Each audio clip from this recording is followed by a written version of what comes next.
ওকে, আসসালামু আলাইকুম। In this video আমরা আজকে দেখব যে কিভাবে খরচের আহ, হিসাবগুলো রাখা হয়।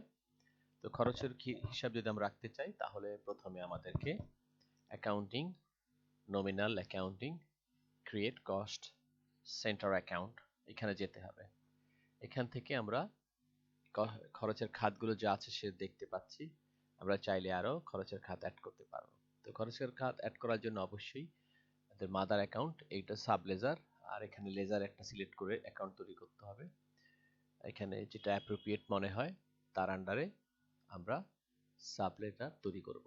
ওকে, যেমন ইউটিলিটির আন্ডারে আমরা বিলগুলো অ্যাড করি, তারপরে হচ্ছে অ্যাডমিনিস্ট্রেটিভ কস্ট যদি থাকে, ঠিক আছে। তো সেক্ষেত্রে আমাদের আদার্স যে অ্যাডমিনিস্ট্রেটিভ কস্ট সেখানে ম্যাক্সিমাম খরচগুলোই থাকে, ঠিক আছে। তো এটা এখান থেকে একটা সিলেক্ট করে আমরা একটা অ্যাকাউন্টের নাম দেবে, খরচের খাতগুলো দেবে, একটা একটা করে অ্যাড হবে।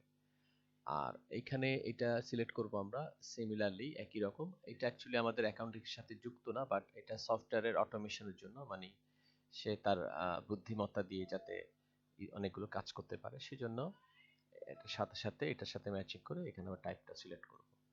নরমালি আমরা এখানে একটা কোড লিখে সেভ, একটা কোড লিখে এবং নাম লিখে সেভ করলে খাতগুলো তৈরি হতে থাকবে। খাতগুলো খাতগুলো যখন তৈরি হবে তখন আমরা এখান থেকে জার্নালে গিয়ে খরচ যদি দেখাতে চাই, ক্রিয়েট ক্যাশ পেমেন্ট, সেখানে গিয়ে আমরা খাতগুলো পাবো। সো সেক্ষেত্রে আমরা এখানে প্রথমে আমরা সিলেক্ট করব cost centre. Cost centre select করলে খাতগুলো শো করবে, এখানে যেগুলো আমরা একটু আগে দেখে আসলাম ওখান থেকে শো করবে, অথবা সার্চ করে আমরা সিলেক্ট করব খাত। তারপর আমরা এখানে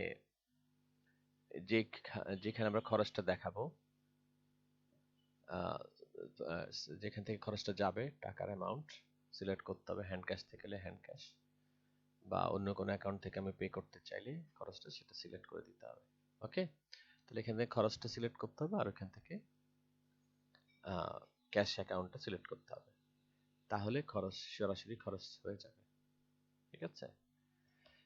তো এইভাবে আমরা আসলে খরচগুলো করব। আর যেটা বিল বানিয়ে খরচ সেটা তো বিল বানাতে হবে, দেন এখান থেকে পেমেন্ট করতে হবে, ঠিক আছে। ওকে, আজকে এই পর্যন্ত। আল্লাহ হাফেজ, আসসালামু আলাইকুম।